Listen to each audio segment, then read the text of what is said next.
അപ്പോൾ പിന്നെ എങ്ങനെയാണ് അക്രമ രാഷ്ട്രീയത്തിനെതിരെയാണ് മുരളീധരന് പിന്തുണ പ്രഖ്യാപിച്ചതെന്ന വാദം നിലനിൽക്കുക? സഖാവ് ജോബി ആൻഡ്രൂസിന്റെയും ഷിബിൻ നാദാപുരത്തിന്റെയും ചിത്രം.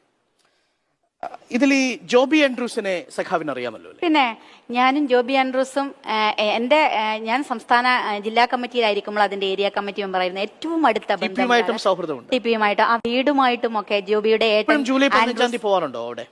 ഞാൻ ഇപ്പം 5-6 വർഷമായിട്ട് പോയിട്ട് ടിപിക്ക് ശേഷം ഞാൻ പോയിട്ടില്ല. ജോബി ആൻഡ്രൂസിനെ കൊലപ്പെടുത്തിയതാരാ? ജോബി ആൻഡ്രൂസിനെ അന്ന് SFIയുടെ ഒരു സ്റ്റേറ്റ് ജാഥ നടക്കുന്ന സമയത്തായിരുന്നു. താമരശ്ശേരി സ്കൂളിൽ നിന്ന് കല്ലെറിഞ്ഞിട്ടാണ് ജോബി ആൻഡ്രൂസ് മരണപ്പെടുന്നത്. ഞാൻ അന്നൊരു ജാഥയുടെ ക്യാപ്റ്റനായിട്ട് ഇപ്പുറത്ത് വടക്കൻ ജാഥയിൽ ഞാനുണ്ടായിരുന്നു. ആ സമയത്ത് ജാഥ നിർത്തിവെച്ച രാത്രിയാണ് ഞാൻ അവിടേക്ക് എത്തുന്നത്. ഇത്രയേറെ മനസ്സിന് ഷോക്കായ, ഇത്രയേറെ വേദനിച്ച ഒരു സംഭവം എന്ന് പറയുന്നത്. കാരണം ജോബിയുമായിട്ട് അത്രയും അടുത്ത ഒരു അനിയനെ പോലെ കൂടെ നടന്ന് പ്രവർത്തിച്ച ആളുകളായിരുന്നു ഞങ്ങൾ. വല്ലാതെ വേദനിച്ച, വല്ലാതെ ഷോക്കായ സംഭവമായിരുന്നു ജോബിയുടെ. അതിലൊന്നും ഒരു തർക്കവുമില്ല. MSFും അവിടെയുള്ള ഒരു കല്ലേറിലാണ് ജോബി ആൻഡ്രൂസ് മരണപ്പെടുന്നത്. ആ സമയത്ത് ജാഥ നടന്ന സമയത്തുണ്ടായിരുന്ന സംഘർഷത്തിന്റെ ഭാഗമായിട്ട് നടന്ന കല്ലേറിലാണ്. CPM മാത്രമല്ല കൊലപാതക രാഷ്ട്രീയത്തിന് നേതൃത്വം നൽകുന്നത്. ജയരാജനല്ല കൊലപാതക രാഷ്ട്രീയത്തിന് നേതൃത്വം നൽകുന്ന ആദ്യത്തെ കൊലയാളി എന്ന് KK രമ വിശേഷിപ്പിച്ച ആ ഇൻവേർട്ടഡ് കോട്ടിലുള്ള വിശേഷണം അർഹിക്കുന്നത്.